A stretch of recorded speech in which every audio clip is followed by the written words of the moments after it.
What up, Blockchain Nation? What up, YouTube? Thank you for taking the time to watch this video. If you haven't subscribed, please hit the subscribe button so you can get weekly notifications whenever I release videos. And for those who watch on a consistent basis, I want to say thank you, you're far too kind. I often talk a lot about my rejection stories, about how I was looking for a job and I got rejected, blah, blah, blah. But I've never really taken the time to talk about my dream job, which is how I got my own dream job. So I've gone through applying for jobs, and trying to find, the right fit, and the frustration of all that, and I've done a few videos on that. But today I want to talk about how I got my dream job, and I think, in my personal opinion, something that can also work for you as well.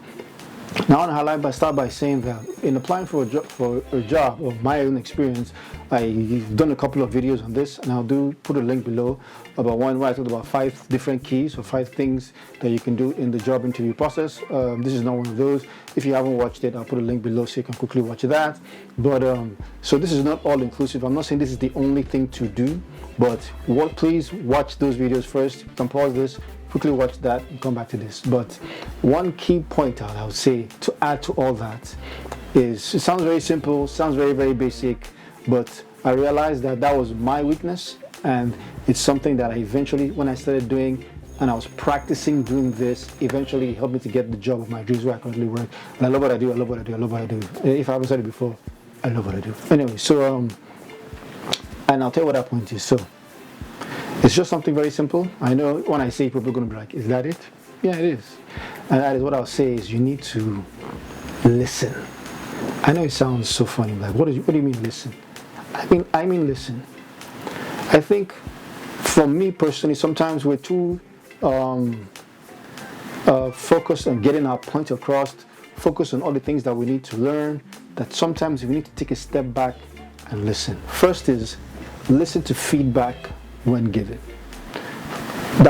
So hear this. You're applying for your dream job, you research the company, you definitely make sure your CV is tight. And I talked about all this in the previous video, but in all that, it's always good, especially if your goal is to work for like a Microsoft, or your goal is to work for, I don't know, wherever it is that you want to work. So definitely you have to talk to people who work in that firm and take time to listen to the feedback they give you. Maybe you can kind of do like a mock interview with them if they will allow you to, but if not, listen to everything they say, write it down, research it. If they give you a tip and say, hey, maybe you should contribute to open source, don't just say, yeah, okay, I heard you, hear you, what else? Listen to what they tell you and try and take actions towards the feedback you're giving. That's the first thing I'll say. Listen to feedback when given. The second thing I'll say is listen to yourself. This is my personal opinion. This is things that worked for me. I would actually record myself, like do a mock interview, have somebody call me, I would give them the job description, and I'd say interview me. And then I would actually listen to the interview after, listen to how I sound, listen to areas that I sound unsure of myself, listen to areas where I sound confident. Why do I sound more confident here saying this, or less confident by saying that? Even if sometimes I'll listen to points whereby during the talk, I would feel as if I'm just blabbing or I'm saying something that doesn't make sense.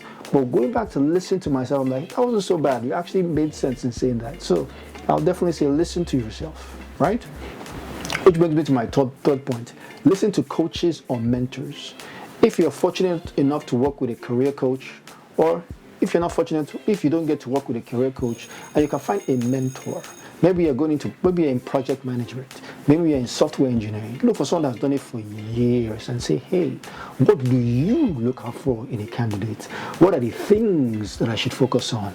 Have you worked for a big tech? If it's a big tech company, it might not be the big tech company that, maybe they haven't worked in a big tech company that you want to apply for. Maybe you're trying to apply to a company like Google, but you met an engineer who worked in Facebook. Personally, I would binge, if that's what I wanted to do, I'd binge watch videos of somebody who's worked in Facebook. I mean, there's so many out there on YouTube.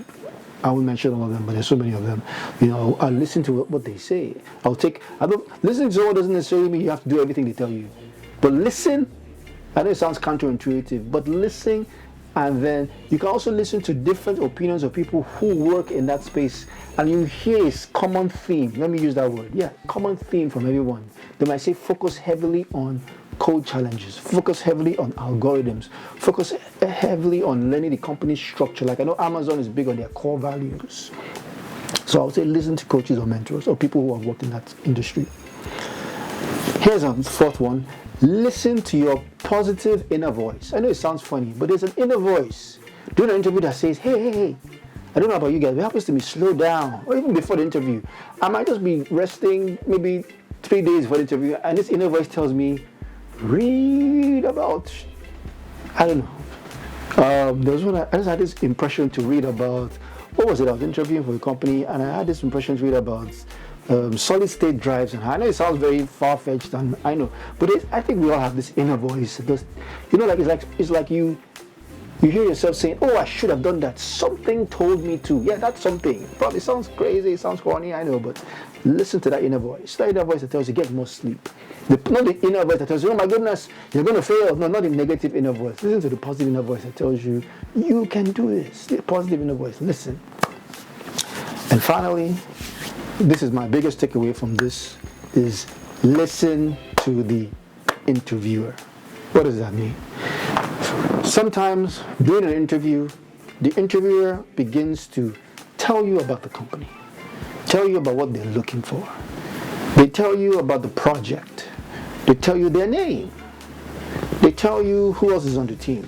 But sometimes, at least with me, you're so focused on your elevator pitch. You're so focused about what you're going to say. You're so focused about, your focus is on you, how you sound, how you look, how you're going to come off, that you don't even take the time to listen to the information the interviewer is giving you. Imagine, I was in an interview once, and this was a skill I learned, where the interviewer was like, hi, my name is Bob, and it was a phone interview. And I'm just giving, not real names, but for example, here is Stacy, who is our head of UI UX. Here is Jonathan, who is our head of backend, and here is Michael, who is whoever, who's our head of something.